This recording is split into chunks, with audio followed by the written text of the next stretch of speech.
Yeah, it is. Welcome back to the No Boring Stories podcast. I am Alex Street, and I've got a very good friend, a phenomenal human being who is here to open up. It's always just a fresh conversation between you and I. That's what I feel. I always know like who you are and what you do. And yet every time it's like, oh, that's new. That's different. Wow. I'm so interested in that. And so here we go. I've got Corey Phelps with me today. Corey, how are you doing? Oh my goodness, what an introduction. I'm blushing over here. I also feel like you know that when you get into a conversation and you're like, how much time do I actually have? That's right. Well, thankfully, I'm we do have doing a time limit here. So we're good. But I know that you could just talk and we could talk and it would just keep going. Let's start. We're gonna dive into your story. We did some work together in one-on-one coaching a while back, and we dove right in. We explored the whole thing, and that was so exciting back then. And how you've taken that now, and we were just talking beforehand about how even that story specifically, like the turning point in your story, has shown up again recently for you. So there's a little teaser for those listening. Yeah. But first, let's just talk about stories in general. And what I love it because I've got this intro form, and one of the questions is what are your favorite stories? And you said these three stories, and people are going to connect with it. One of these, I know it. The Red Hen, which is that like a children's book? Yeah, it's a fable, I think, of a fable or like a children's story. I think it Oh might be yeah, one of the like Brothers Aesop's Grimm. Fables or something, or Brothers Yeah, Grimm. or Okay, Aesop's fables, maybe. I'm not sure. okay. Yeah. And Rudy, which is Yeah. basically the same thing. It's it's an ancient fable of what happens when you go to Notre Dame with no skill, and the never ending story. Yeah. And The so never I love the never ending story. story. I just finished reading the never ending story to my kids. I remember watching the movie on VHS, rentals back in the day, and Yeah, I know you remember VHS. it far better than it is now. I just saw it's on some streaming service. I clicked on it. I was like, no, this is not what it looked like back then. It was outstanding. No, What it is was it so that good. stands out to you about that? Well, we were just laughing about this. Yeah, All we right. were. So the dragon looks like my dog. My dog looks like the dragon. I have a golden doodle named Lila who truly is like she's like the love of my life. If a dog could be the love of your life, my dog is. And she looks like Valcor. But also, it's truly just a magical Mm-hmm. story. It really is. Mm-hmm. I was hooked on it, and actually I was reading it by myself. It's like, I want to read the story that's behind this. I got two chapters in, and I asked my kids. I was like, do you want to? Here, I'm going to read you a little bit of this, and you tell me if you want to hear more. And it was actually like 2 pages in chapter 3. And I was like, do you want to hear more? They're like, yes. So like, there's something about it even that was so captivating within that yeah, I think if you were a part of that, anybody that's listening that saw that movie or has dove into the book, there's something magical. There's something about, and what I was reminded of when I just read it is it's about finding yourself in the story. Like that's what it's about. It's about this kid who like sees himself in the story and then jumps into it and literally becomes the hero of this book that he's reading. So And I good. think I feel like that's what we all want, isn't it? it is. Is it going to become required reading for your It might. The for first all half of your is clients going the forward? first half is dynamic. The second half, I really like. Me and my kids were like, oh my goodness, when's this gonna end? But it The so never-ending story. I know it really felt like it. But with that, and I think Rudy, this is what's interesting. As I say that, Rudy's the same thing. You see yourself, this underdog becomes the hero. I don't know if the redhead is the same. I don't know what that is, but does that attach to you? Do you see yourself as some kind of an underdog or wanting to be the hero in this story? What stands out there? So I love the underdogs. I always root for the underdog in any kind of Ah, sporting event because you know, the people who like consistently win over and over again, it gets boring. And to see someone who's kind of like coming up from hardship or failure and watching them rise. Mm-hmm. I'm not sure there's anything better than seeing that happen. And it's also just goes to show that we all get to win, right? Like, it doesn't, you can come from nothing, you can come from failure, all the things, and you can still win. You can still become the best in your field, the best in your sport, the best at your own life, which is really the goal for all of us, right? Is to be the best at our own life. Yeah.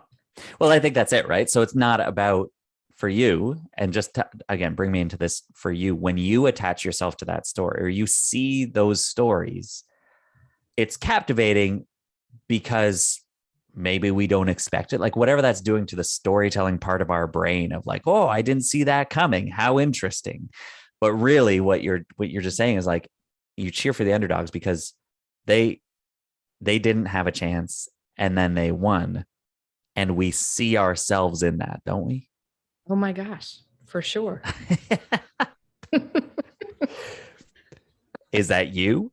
All day, every day. I mean, come on, we're talking to the woman who had a child when she was 20 years old, single mom, did it single-handedly. So success was not necessarily written in the typical story that might happen for me.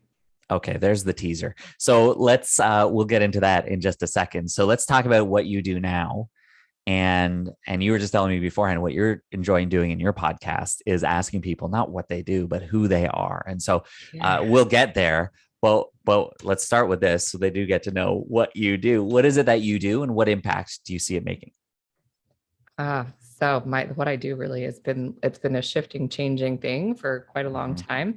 But what I do is I really help people tap into their purpose and make their purpose their superpower, connecting them to their intuition and massive clarity, because we all hold the answers within us. So, I mean, very specifically, like through one-on-one coaching, group programs, and all that sort of stuff. Coaching, group programs, okay, all the things. Teaching. And so when somebody taps into their purpose, their potential, they're intentional about this, then what? What happens to them? They do that in a session with you and workshop with you. How does that change them when they leave that? Doors open that were not open before. Fulfillment, money typically starts to flow after that, because when we start to show up in that way, we become magnetic humans. The sequence of events that happens once you tap into your intuition is like, you can't even dream up the things that could happen for you. So, okay. So let's just go with this. You get on a call, you and I are on a call, and you work your magic and you ask your good questions. You take us through a process, take me through a process.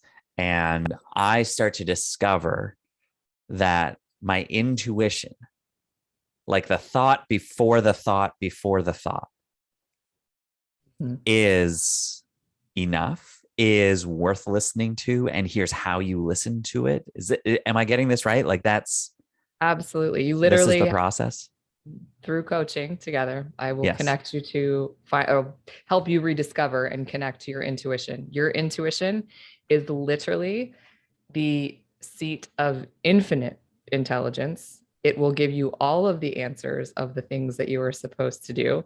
And by working together, you'll be able to hear it and you'll learn to trust it, which is the big piece, right? Because your intuition doesn't always tell you the comfortable things to do, but it does tell you the things to do that are going to get you the things that you desire.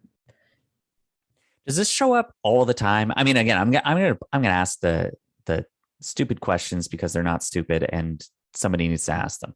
Yeah, like it shows up in, what am I going to make for my family for dinner tonight? Well, you know what? I'm feeling like not actually making dinner, but getting takeout tonight. Like, is that intuition?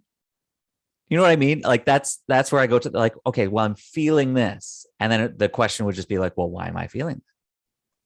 What's I leaning me this might way? say, yes, it is. I mean, our logical brain is this accounts for some piece of it. So perhaps you're just feeling tired and you're logically think that takeout makes sense because you Yeah, don't feel like yeah, I know. eating it. And now we're just talking about It's not mundane intuition things. when I'm doing takeout 5 nights a week. But the thing is, I would say if it's not something that you're doing all the time and you're like, ah, oh, it's this feel this pull, I want to have takeout tonight. And you go to pick up takeout and then you meet someone at the takeout counter who happens to be like your next client or the person who creates an opportunity for you. And yet, if you had ignored that intuitive pull to do this thing that you don't normally do, Mm-hmm.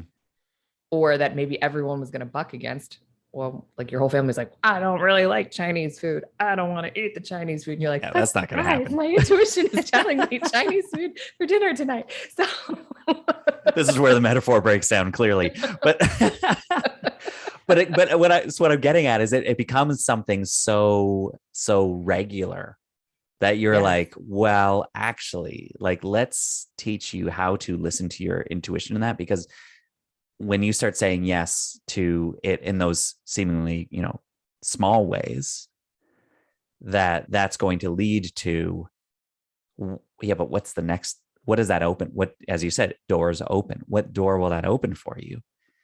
That if you're willing to walk through, you'll experience something brand new.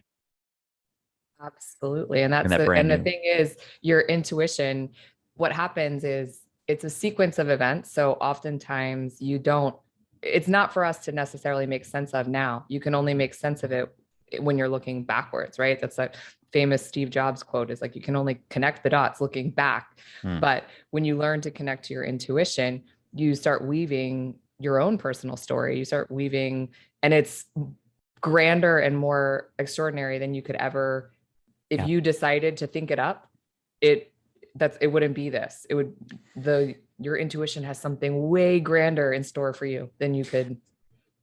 Some of the biggest decisions that we made in life, my wife and I have been married for 16 years, and the even to go to me asking her to marry me was earlier than we had talked about.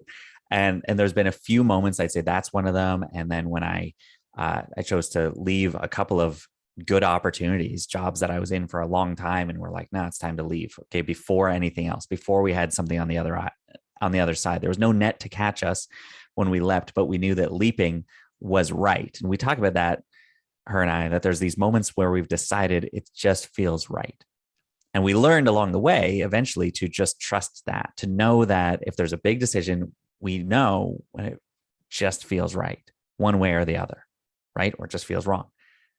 Am I right to say that that's what you're talking about here? That's the kind of intuitive feeling and responsiveness.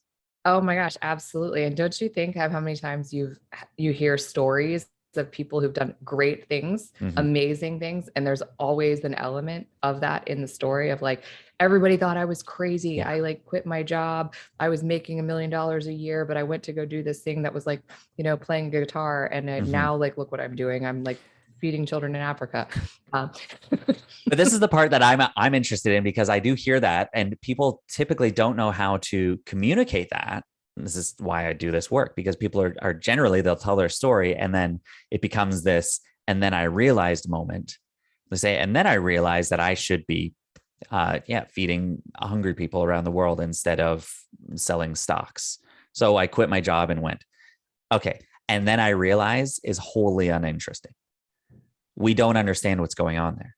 You say, and then I realized I can't find myself in that. Do you know what I'm saying? But when you say, and then I realized is I listened to my intuition moment.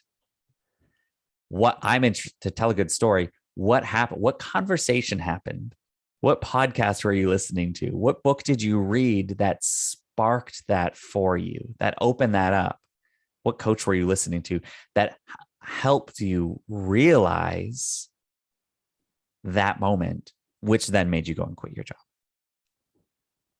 Does that make sense? Like, does that align with the work, again, the work that you're doing and how you see people make these shifts? You're creating the I realized moment. Yes, absolutely. For them. And one that they can re-tap into on repeat. Like it becomes like you literally have the cell phone number of your intuition that you get to call up and be like, yo, should I do this thing? Well, and that's the great question, because that's what people go to is, well, how do you know? And how do you do it? How do you find that? How do you go? Like, do I have to go into a hot yoga every time, or a sweat shack? Like, what do I have to go and do, like peyote to understand my intuition? Like, there's a lot of different ways. Sure, but you're saying actually it is easier than all of that. It is Oh my gosh, not easy. It's simpler. It's clearer than all of that. There is something internal rather than something external. Yep. And as you learn to listen to it, it becomes like flexing a muscle. Like when we work out, your first bicep curl is like super hard, right? But then you go to the gym every day and now you're curling 40 pounds, 50 pounds on repeat and know how to do it. Doesn't mean that it's still not work, that you don't have to show up and do the thing, but now you know. Well, yeah, as somebody who, I go in and obviously I'm lifting 50 pounds all day. Them. Yeah. Oh, for sure. But the idea of you right now, and this is where I want to explore your story a little bit, but you right now, Corey, showing up at this place where you are living by your intuitive ideas, desires, thoughts, actions. What does that make you do? You live in this way and you feel what? How do you feel these days? Oh, goodness. Energized. Sometimes a little scared, to be honest. Real truth, when you listen to your intuition, yes, there's an ease and a flow, which I think gets tossed around a lot. There is an ease and a flow, but sometimes it's actually fear, but there's an element of peace with the fear, if you can imagine that. So what is that? How do you, when you bring all that together, fear, peace, energy, flow, what word is that? Or magic? Even fear and peace? Let's bring fear and peace together. What does that look like? What word is that? Feeling fully empowered and free. There is a massive amount of freedom when you know that you're choosing from your own place, from your own intuition, from your own path, not influenced by what you should be doing, what society told you to do, but you're choosing from your purpose, from which feels really freaking good. It does. It feels really, really good. If you feel, geez, like you're unshakable in so many ways. Like, that you can stand up against whatever hardships are going to come your way, because even living your dream life, it's not going to come with just sunshine and rainbows all day long. As much as we all would like that, there's going to be tough things. And when you're coming from that place and so connected to your intuition, it allows you to walk with those polarizing feelings of having disappointment, but yet being able to move forward and still feeling joy and excitement at the same time. It's so good. You hear all the words that you're saying here, right? Of how you feel right now: joy, excitement, freedom, unshakable, limitless, all these things that you're feeling. And I love that word, unshakable.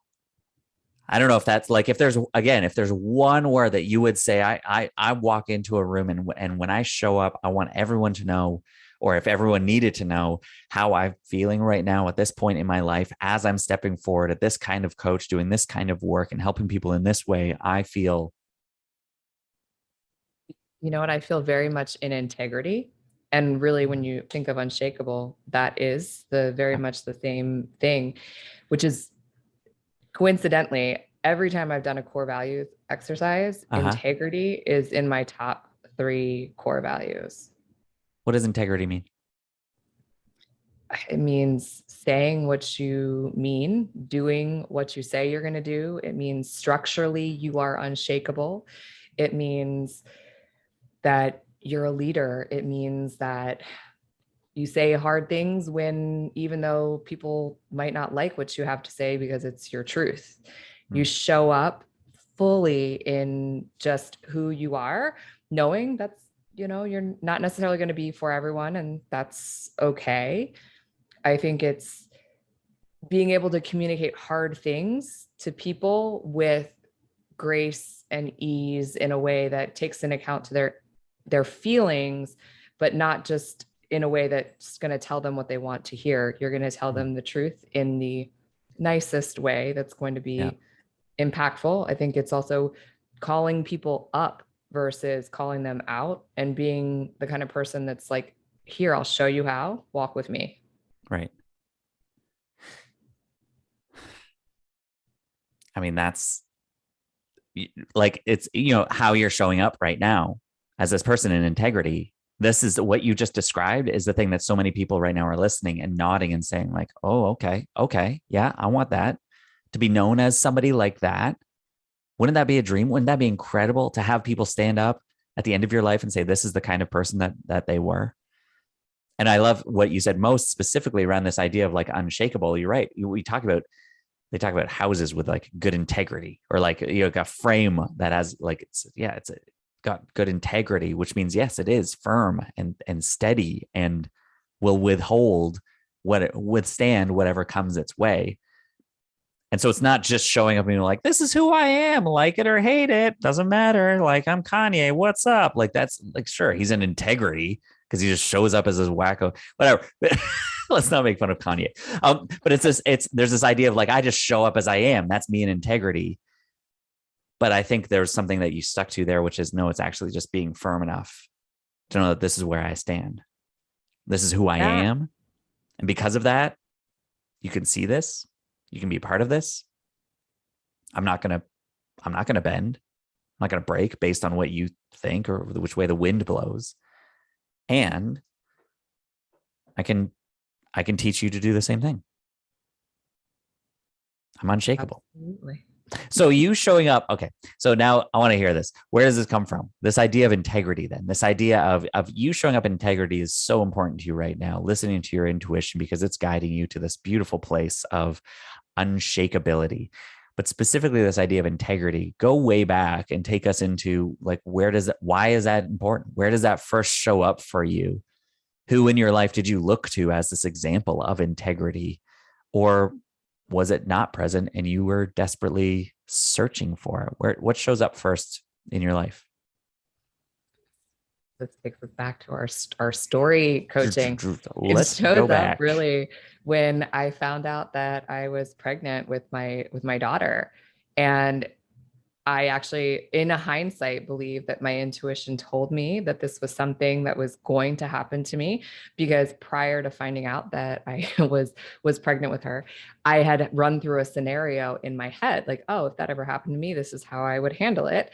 And fast forward, like, a year or two later, when now I'm actually in the situation, and I actually ran through many scenarios that I could do, and I had to stop myself and be like, wait, you decided if you were in this position, you'd be a certain way. Mm-hmm. And now that you're here, you don't get to just conveniently change your mind because it's the easier path to take.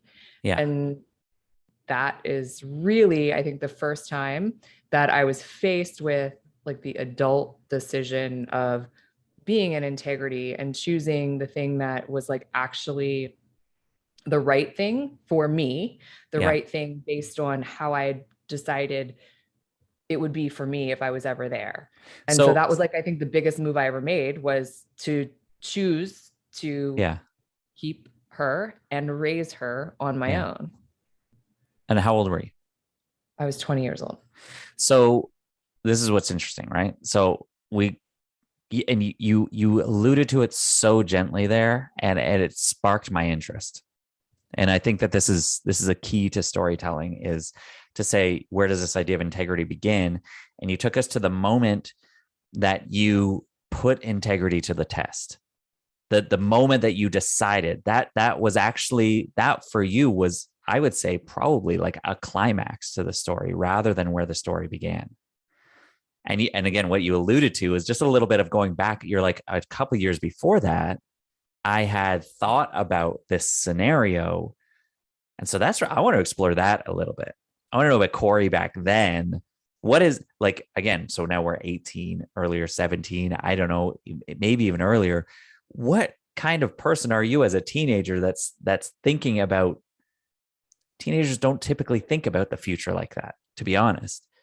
And yet here you are thinking through different scenarios of this like deeply interpersonal thing. Can you open that up a little bit? Like, who were you back then? What kind of environment was teaching you to think like that? Oh my goodness. I think in high school it was probably like my junior and senior year when I was thinking about those things. There was a few girls in high school that ended up pregnant in school. And I remember there was different scenarios of how people handled it. And just, I witnessed it and what they went through. And I played that scenario out in my head, but I was also, gosh, I was bad in high school. I was like, bad in Tell me meaning about like it. I was no one could tell me what to do. I was Uh-huh. not manageable. I got very good grades, very, very good grades, but I basically went to school when I wanted to. And I didn't necessarily follow. I was like the classic like rule follower, but I Mm-hmm. also was very charming and charismatic. So I was like the person that got away with breaking all of the rules. And so I didn't think they ever applied to me. And so I feel like the reason why that moment was a defining moment was Yeah. because, and the reason I was playing out those scenarios, maybe, I mean, I think it was my intuition, but yeah, I don't know. I don't, Oh, that well, was all very right. Okay. verbose. So, no. So, here's what I heard, right? And this is what's so, where again, talking about character development, who you are, let's really get to know you.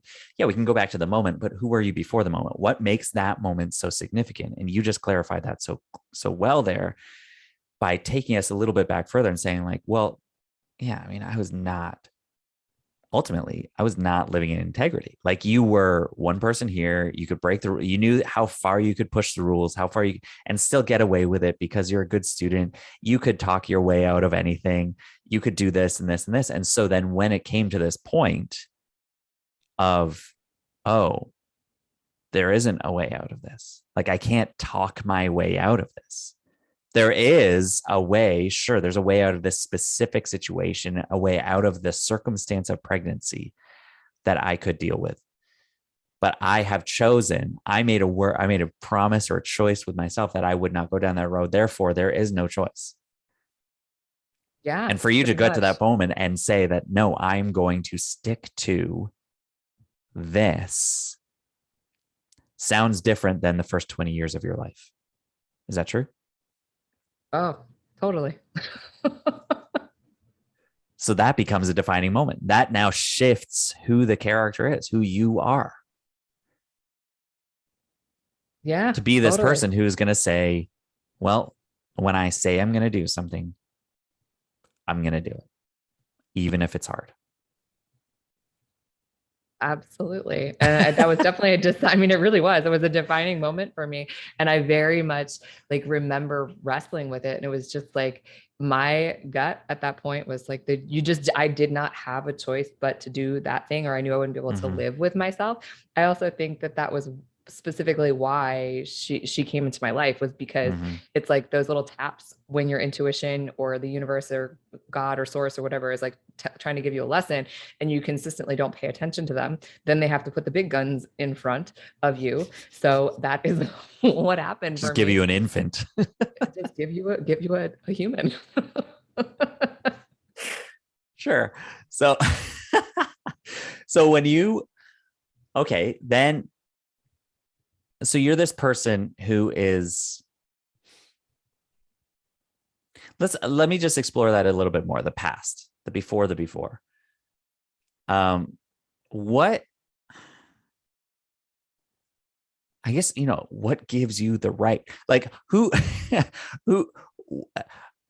where did you start to learn this? That, like, when did you start to learn that I can talk my way out of things, or I can do what I want to do? And you know what I like, how early did you start to learn that this was I possible? think it was when I was a very little girl. I'm one of three, only girl, big age gap.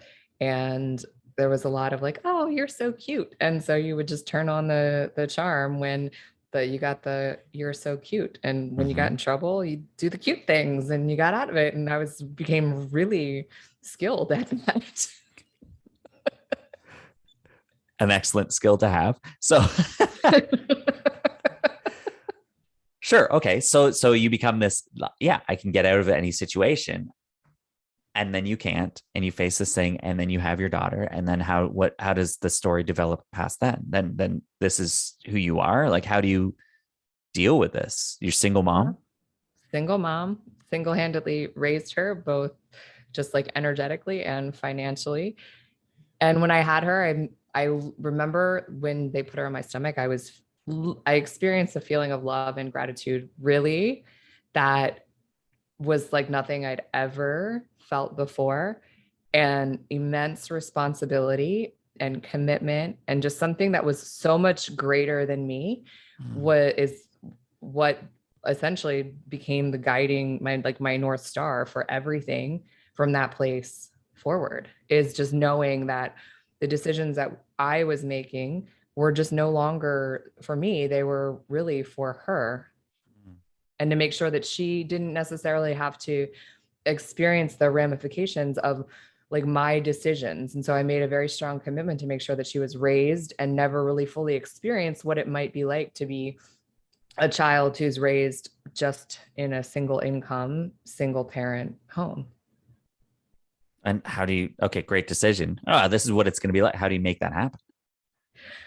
A lot of hustle, a tremendous sacrifice along the way. And I mean, of course, my family, I'm very fortunate enough to have a family that is so supportive and completely helped me along the way in so many ways.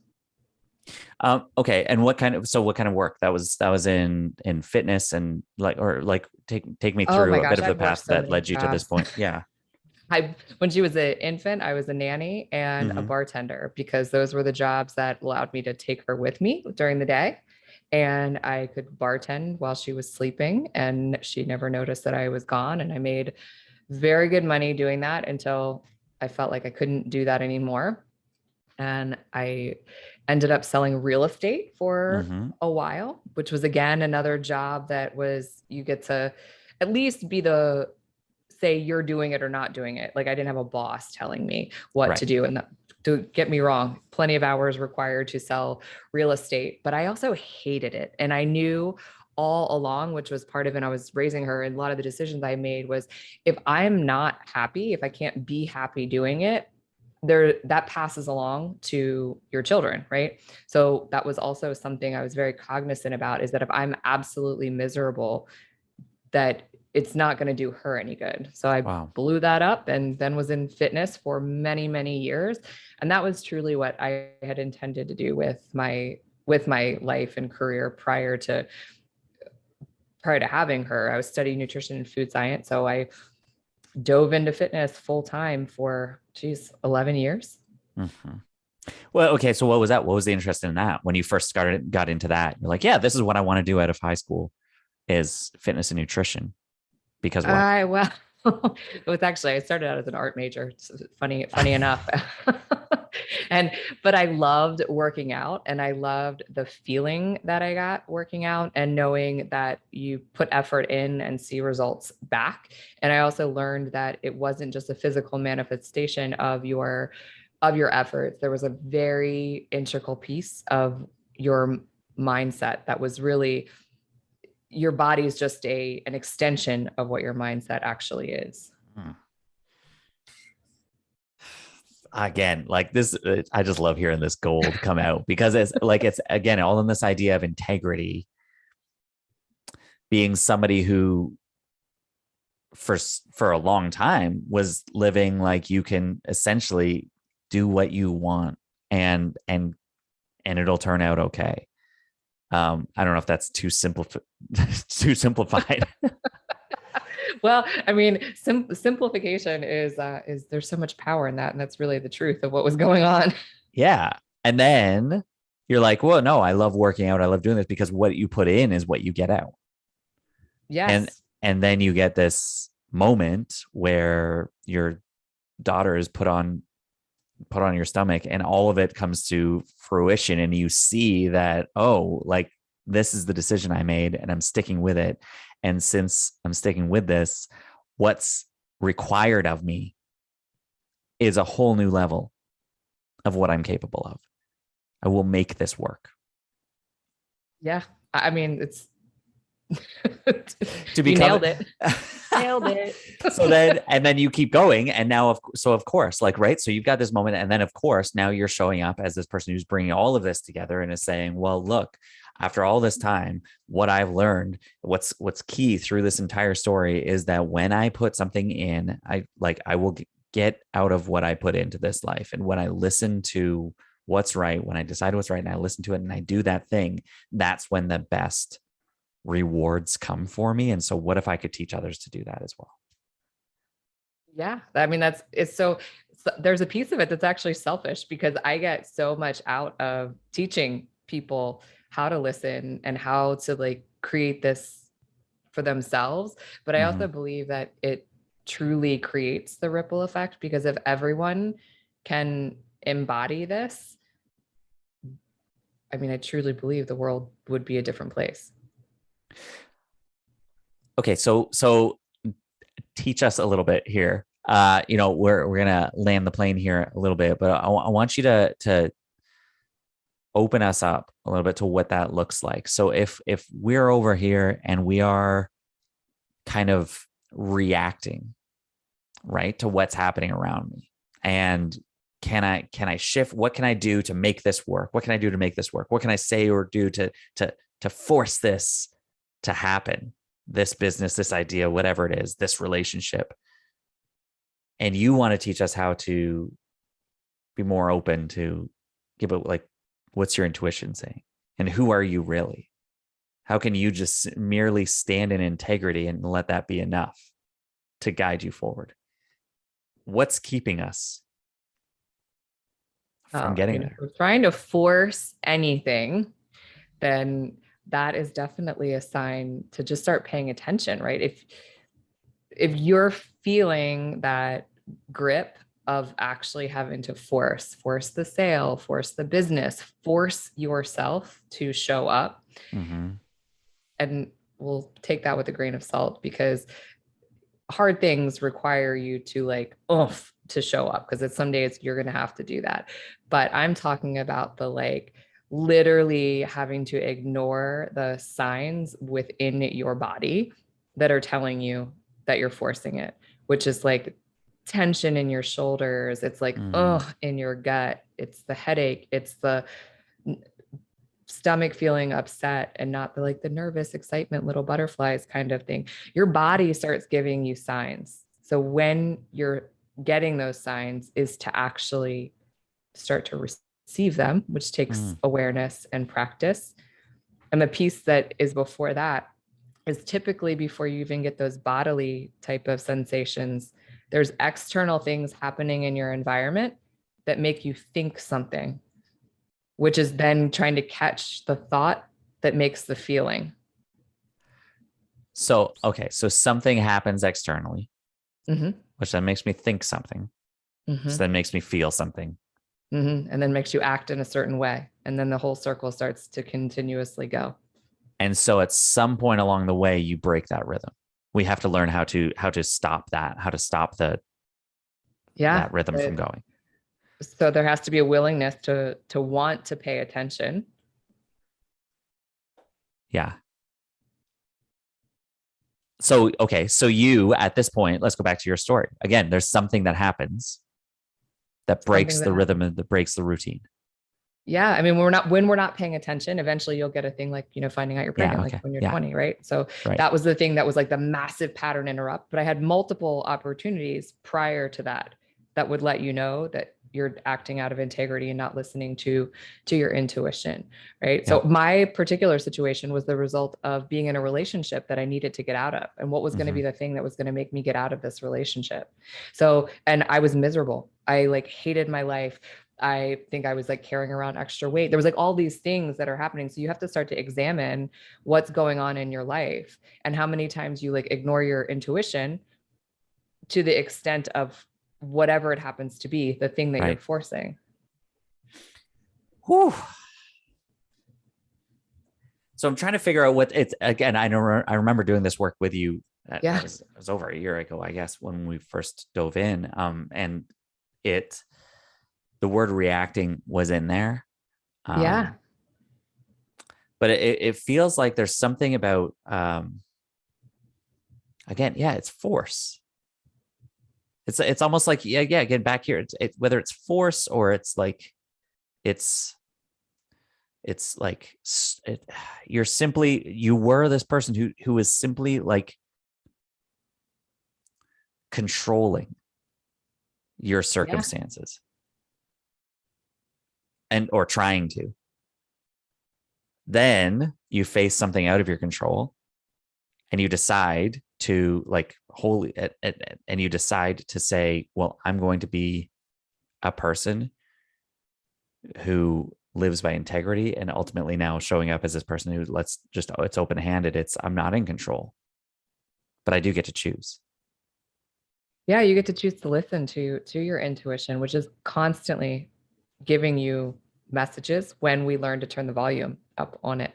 And sometimes it's the volume's all the way up.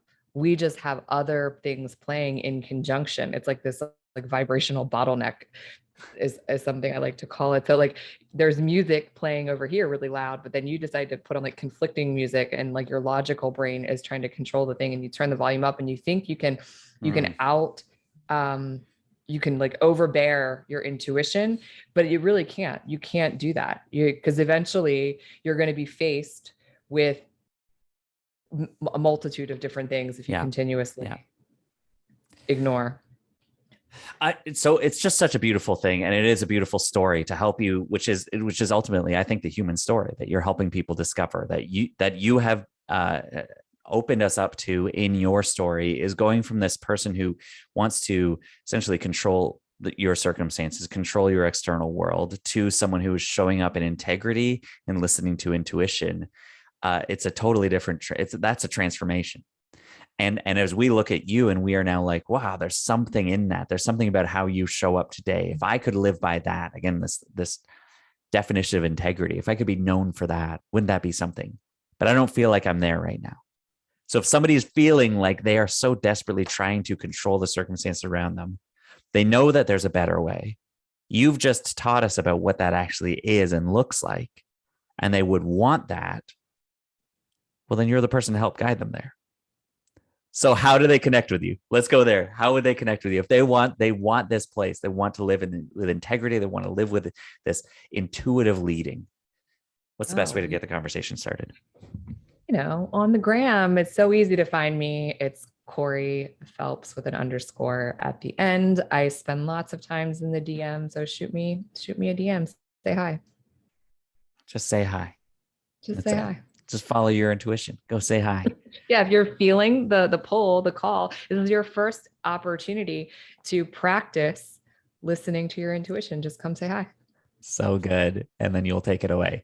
All right. Well, you have opened us up to a phenomenal story here. It's really just a little bit that you gave us here, but it is enough to let us see that arc and see how you've changed in the transformation that you've experienced, and how you are inviting others to experience the same thing. So thank you so much for this time, Corey.